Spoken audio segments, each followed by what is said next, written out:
Gandang araw mga kapatid, ngayong araw ay pupunta kami sa Jose Rizal Coliseum sa Calamba upang magdaos ng pasalamat.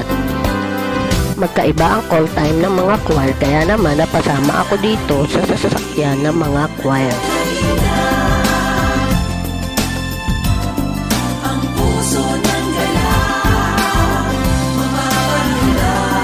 Pagdating nga namin doon ay wala pa gaanong tao, kaya naman may time pa kami mag-practice ng mga choir. Nakita nga namin sa Convention Hall A ang mga choir ng iba't ibang lokal na nagpa-practice ng kanilang mga aawitin.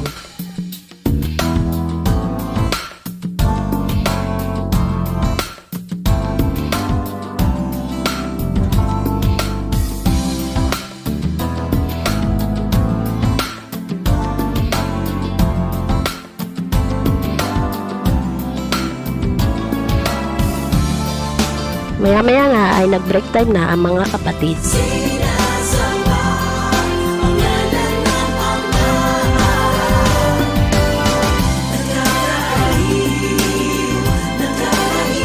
Yan po ang mga kaganapan sa araw na ito. Thanks for watching. Bye!